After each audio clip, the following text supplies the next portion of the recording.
اجمل مسا على احلى جمهور في الدنيا. قبل ما تبدا الحلقه انزل اعمل لايك وسبسكرايب واكتب لنا كومنت يشجعنا ان احنا نكمل، وطبعا ما تنساش الاول انك تصلي على النبي عليه افضل الصلاه وافضل السلام. ويلا بينا. بعد ما صاحبنا زايلو قرر انه يدخل النفق وبيروح وراه باقي الابطال علشان ينقذ عمال المنجم المحبوسين، بنشوفهم بيقاوموا دخول الجنيات بس من غير فايده، وبتدخل الجنيات عليهم ولكن قبل ما يقتلوهم بيهاجمهم زايلو وبيقتلهم. وهنا بقى الابطال بيحاربوا والكل بيتذهل من قوتهم، وبيضرب زايلو الضربه القاضيه وبيخلص عليهم. وبعدها الملك بيطمن عليهم وبيقول لهم ان هم ما يقلقوش. بيعرفهم زايلو ان الملك تخصصه اختام مقدسه وانه عاوزهم يشيلوا اسلحه ويدافعوا عن نفسهم. وبيعرفهم الملك ان الاختام بتاخد طاقتها من الشمس، ولانهم تحت الارض ومفيش شمس فكده الاختام هتكون اضعف واستخداماتها محدوده. بس بيطمنهم ان الاختام اللي هو بيصنعها بتستهلك طاقه اقل وبكده هتكون احسن من باقي الاختام اللي موجوده. وبيسال الملك زايلو هنقدر نقاتل لحد امتى؟ ايه اخرنا يعني؟ فبيقول له اننا ما عندناش وقت كتير. وفي وقت الراحه بيكلموا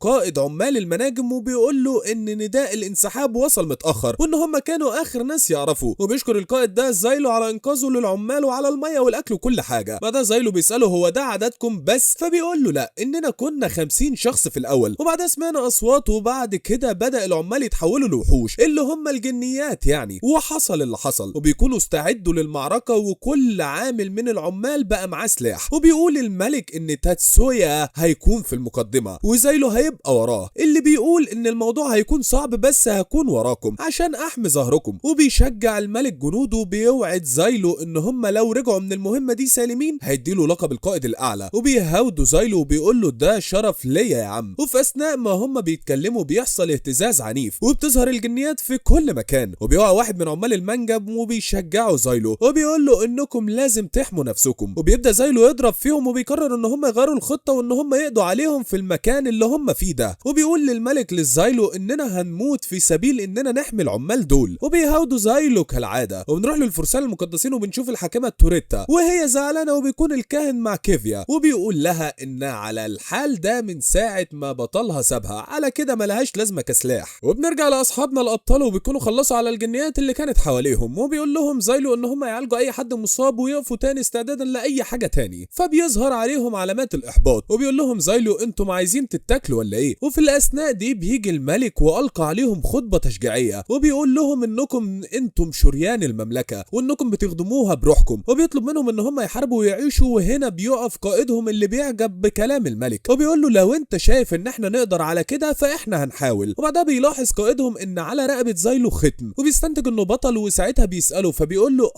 انا بطل، انت كده كنت عارف طول الوقت ده. فبيقول له مش مهم، المهم انكم انتم انقذتونا مهما كان اللي عملتوه، فالموضوع ملوش دعوه بابطال او بغيره، وحتى لو متنا هنموت بشجاعه. وهنا زايلو بيقول له لا، انتم مش هتموتوا بسهوله واحنا هنحميكم. وبيكمل الملك كلام لتحفيزهم. وبعد ما بيخلص بنسمع هزه ارضيه تاني وبيطلع الجنيات من الارض وبيهاجموهم، وبيقف عمال المنجم مع الابطال وهم متحمسين. وبتبدا المعركه الطاحنه وبيسيب عمال المناجم الجنيات وبيبصوا لبعض كانهم مش مصدقين، والاسلحه بتاعتهم بتكون قويه وبيبداوا يضربوا في الجنيات. ومع الحرب بيتصاب الرئيس بتاعهم، وهنا بنشوف وابل من السيوف جاي من بره وبيقتل كل الجنيات اللي موجوده. وبيبص زايلو على المصدر بتاع السيوف ده وبيلاقي توريتا اللي بتكون جايه جري وهربت من الفرسان وبتقول له انا اسف على التاخير، الحاكمه توريتا في الخدمه. وبعد ما خلصت عليهم بتقول له لهم يمدحوها علشان انقذتهم، وبيتمدح لها الملك وبتقول له مفيش داعي، انا عملت الواجب مش اكتر، وطالما انا والفارس بتاعي موجودين يبقى النصر هيبقى بتاعنا اكيد. وبعدها الملك بيقول لهم ان هم هيعملوا سور علشان يمنع الجنيات انها تتقدم اكتر وان هم يساعدوهم بعد ما يخلص. وبيسال زايلو توريتا ازاي جيت هنا؟ فبتقول له انها انا فلتت من الفرسان المقدسين ومحدش شافني، يلا امدحني قول لي يا شطوره كتير، ده لو خطيبته مش هتتكلم كده. وبيرفض وبتتضايق وبتقول له هو احنا علشان جيت متاخره يبقى ما تمدحنيش؟ ما انت اللي سبتني وراك. بقول لكم يا جماعه خطيبته حرفيا. المهم بيقول لها انها كده كده مش عاوز يستخدمها وانه يقدر يدبر امره بنفسه. وهنا بتزعل توريتا وبتقول له امال انت عاوز مني ايه يا عم؟ فبيقول لها فكك من الناس الغريبه وما تحاوليش انك تموتي علشانهم او عشان حاجات هايفه زي المجد والشرف، خليكي عايشه حياتك. فبتسمع الكلام ده وبتتحمس اكتر وبتقول له ده انت كلامك ده خلاني عاوز اضحي بنفسي اكتر وانك بتبعدني عن الخطر، بس انا حاكمه ووظيفتي ان اكون مفيده للناس كلها. وبتقول له ما تحاولش تمنعني علشان مش هتعرف.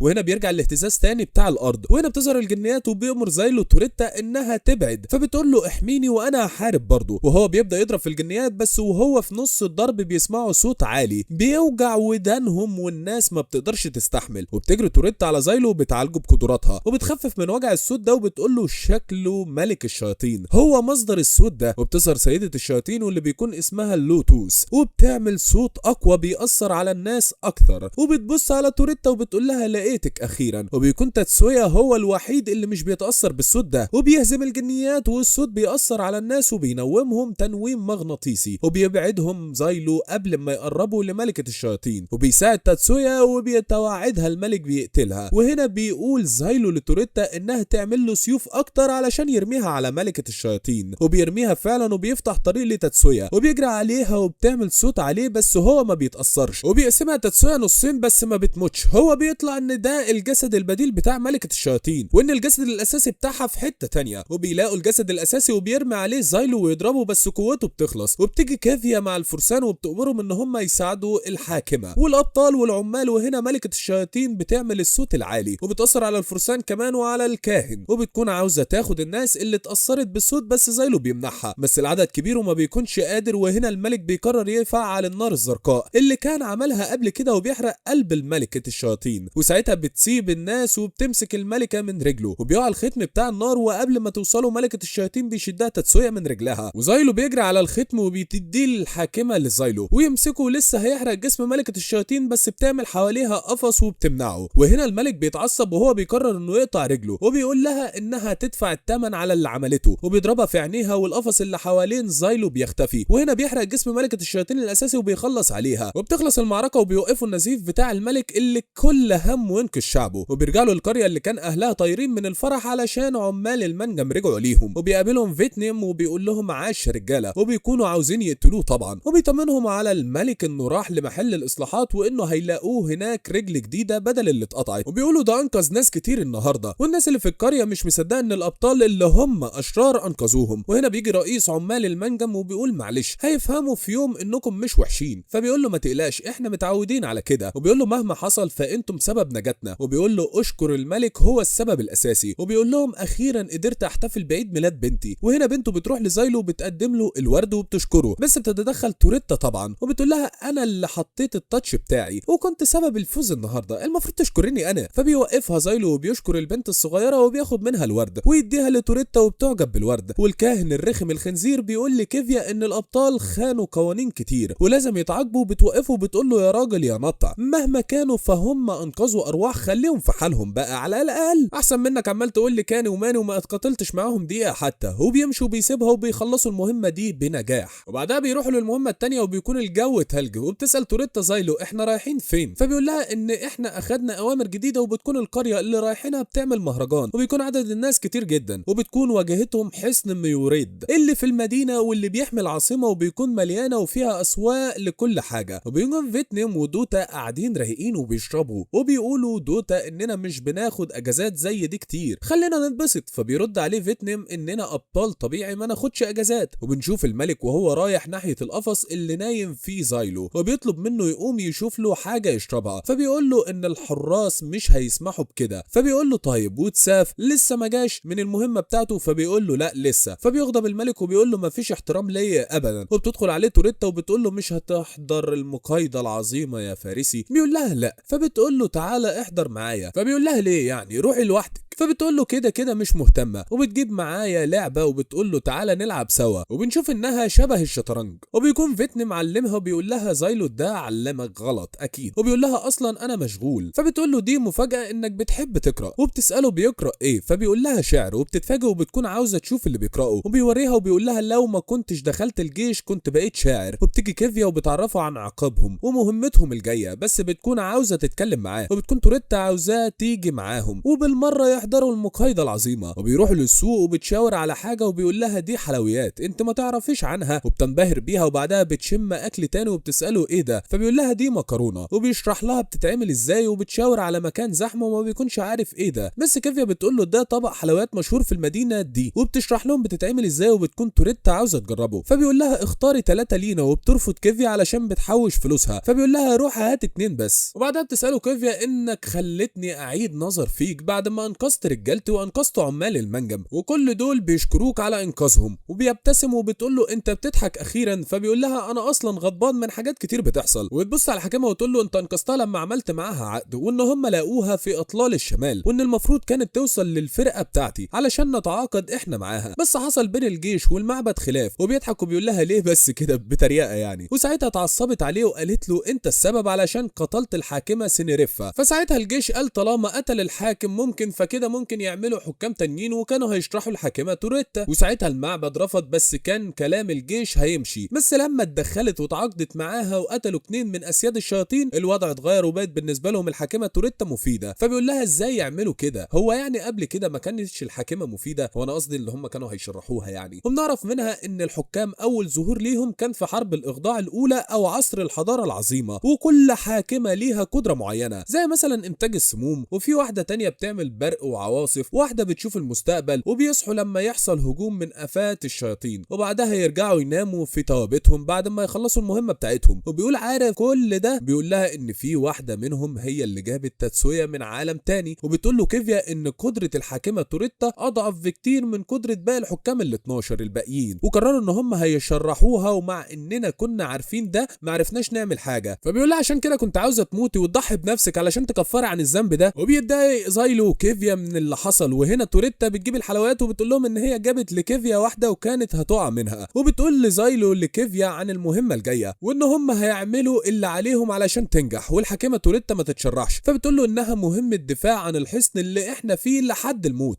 وبينتقل المشهد لفيتنم اللي بيستغرب من كلمه لحد الموت، وبيكونوا مع قائد الحصن اللي بيقول لهم لحد الموت. فبيقول له زايلو يعني المهمه انتحاريه وبيهديه فيتنم. وبيسال فيتنم القائد عن التفاصيل بالظبط. فبيقول له هتدافعوا عن الحصن ده ضد قفه الشياطين لحد الموت وان الفرقه التاسعه وال13 هيكونوا وراكم وبعد ما تموتوا هينفذوا هجوم خاص بالسم واللي هتعمله الحاكمه رقم 9. فبيقول له زايلو وانتم فاكرين السم هيكون كفايه لموت سيد الشياطين؟ ده انتم هاجمتوهم بكل الطرق وما ماتتش. وبيقول له جربنا نوصل السم ليه مباشره بقناصه بس تعب شويه وتعافى تاني بعدها. وبيقول له علشان كده هنحط السم في الحصن هنا بعد ما تخلصوا ونخلص عليهم. فبيقول له زايلو يعني انتم عاوزيننا نوفر لكم الوقت ونموت وبعدها تنفذوا الخطه دي؟ فبيقول له وبيساله فيتنم هو ليه ما ينفعش اننا نستدرك سيد الشياطين للحصن ونهرب؟ فبيقول له دي الاوامر يا بابا ولو حد خالفها الاختام اللي على رقبتكم هتنفجر وهتموتوا كلكم. فبيسال زايلو عن السبب بس ساعتها بيفتكر الكاهن وبيعرف انه ولع الدنيا وخلى الاوامر بالشكل ده. وانا بيوافق فيتنم على المهمه بس بيقول له معلش عاوز اناقش معاك شويه تعديلات. فبيقول له زي ايه؟ بيقول له زي مثلا قاعده اننا لو سيبنا الحصن هنموت هتيجي بنتيجه عكسيه على المهمه يعني علشان احنا مجرمين وحشين وممكن حد مننا يحاول يهرب. فايه رايك نخليها اننا لو كلنا هربنا هنموت انما لو واحد بس هرب مش هيحصلش حاجه. وبيحط الراجل تحت ضغط وبيقول له وكمان الحاكمه توريتا مش هترضى انها تسيب ارض المعركه. فبيقول له يعني انها تفضل معانا. فبيقول له القائد مش انا اللي اخد القرار ده، القائده كيفيا هي اللي تقول. وبيقول لفيتنم لزايلو انه يكلم كيفيا فورا وهو ماشي بيقرب عليه ويقول له عاوز ايه تاني؟ فبيقول له الجنود قليلين ومش كفايه. فبيقول له تمام وايه كمان؟ فبيقول له الاسلحه والموارد قليلين. فبيقول له تمام وايه كمان؟ فبيقول له عاوزين نخلص من العقاب وناخد عفو. فبيقول له تمام وايه كمان؟ فبيقول له ما اعتقدش موضوع العفو ده هينفع، عاوزين سلاح ومدفعيه واننا نجيب جايس وراينو. وبنعرف ان هم من الابطال بس بيقول له فيتنم انهم بعاد عننا بس ممكن نجيب اتساف. فبيغضب القائد وبيقول له بتتكلموا في ايه؟ فبيخرج فيتنم لزايلو بسرعه وبيقول له سيب كل حاجه عليا ومش بيثق فيه زايلو. فبيقول له عيب عليك ده انا كنت هنقذ العالم ده مره قبل كده. وبنرجع لورا شويه للوقت اللي اتحكم فيه فيتنم وبنلاقيه قاعد في اوضه مظلمه واللي قدامه بيقول له بتريقه معلش على المكان ده انا كنت عاوز اكرمك بس كنت عاوز اشوفك جدا وانه بيحترمه. فبيقول له فيتنم انا حرامي بلاش تحترمني وهو في الاخر اتقبض عليه. فبيقول له عندك حق. فبيقول له فيتنم انا عارف ان محاوله بيع القصر الملكي للسيرك كانت مبالغ فيها شويه. فبيقول له انت مشكله ده انت حاولت تقنعهم ان العاصمه اتنقلت لمكان تاني وانه منبهر بده. فبيقول له فيتنم انا كده كده كنت هاخد الفلوس واهرب بس الموضوع ما تمش. فبيقول له انت محتال ومزور وحرامي وبتضحك على الناس. فبيعتذر وبيقول له مش عاوز اعتذاراتك انت ايه اللي خلاك تعمل كل ده؟ فبيقول له فيتنم انا بكره ان الناس تكون زعلانه وتتعشم بحاجه وما تحصلش علشان كده كنت بكذب واحاول اخلي الكذب حسبة حقيقية لأطول وقت ممكن. فبيقول له يعني الموضوع ده كان شكله متعب صح؟ فبيقول له هو انا هيتحكم عليا بالاعدام؟ فبيقول له لا مش هتتعاقب على النصب بتاعك. فبيقول له امال ايه؟ فبيقول له ان المشكلة هي هنا، وبيطلع ورقة من جريدة اشتغل عليها فيتنام وكتب مقال بيتكلم فيه عن جواسيس من الشياطين عاملين نفسهم بشر واندمجوا معاهم ووصلوا للمعبد وحصن غالتويل وحتى العائلة الملكية. فبيقول له انا فعلا كتبت كده بس عشان فضائح الحكام والفرسان المقدسين والعائلة الملكية كانت خلصت وكانوا عاوزين مقالة تزرع الرعب في قلوب المواطنين فاخترعت المقال ده. فبيقول له المشكلة مش في النصب ولا الفضايح او نظريات المؤامرة، المشكلة اننا مش هنسمح ان الحقيقة تبان. وهنا بيتصدم فيتنام وبيكمل ويقول له انك يا فين عندك قدرة كبيرة في اقناع الناس بالامور الصعبة، وعشان نمنع ده يحصل في المستقبل هنضيف خاصية في الختم المقدس بتاعك. وهنا بيدخل الحراس عليه وبيمسكوه بيقولوا له ان الاعدام اهون بكتير من اللي تستحقه. فبيقول لهم انا بريء وما اعرفش حاجة، انا كتبت ده علشان ما يخيبش ظن الجريدة بس مش بيسمع منه حاجة وبيتحكم عليه يبقى بطل. بنرجع لزايلو ودوتا وهم معاهم اكل وشرب كتير وبيقول انا مش مصدق انه عمل كل اللي قلت له عليه ما عدا العفو، وانه لو توريتا بقت في خطر هو اللي هيطلعها. خلبوز فيتنام ده وكمان هيساعده متساف اللي جاي في الطريق. وبيقول دوتا عليه انه اسوأ من فيتنام وانه بحالاته بيكون تساف بيلعب مع واحد وبيكون الشخص ده بيكسب على طول. وبيقول تساف انه عرف هو بيعمل ايه علشان يكسب على طول، وانه عنده حاسة السمع والبصر قوية، وانه شخص صالح وما بيحبش يشوف المجرمين فبيفلتوا من العقاب. وهنا بيتعصب الشخص ده عليه وقبل ما يضربه بيقوم يتساف يقطع ايده ويصرخ وبيقول له انا قلت لك، وبيقول انك جعان. وبس كده خلصت حلقتنا، اتمنى انك تكون عجبتكم. ما تنسوش تعملوا لايك وسبسكرايب وشير للقناه وقولوا لي رايكم في الكومنت، ولو عايزين حاجه معينه نعملها اكتبوا لنا في الكومنت ما تنسوش ده طبعا. ويلا سلام.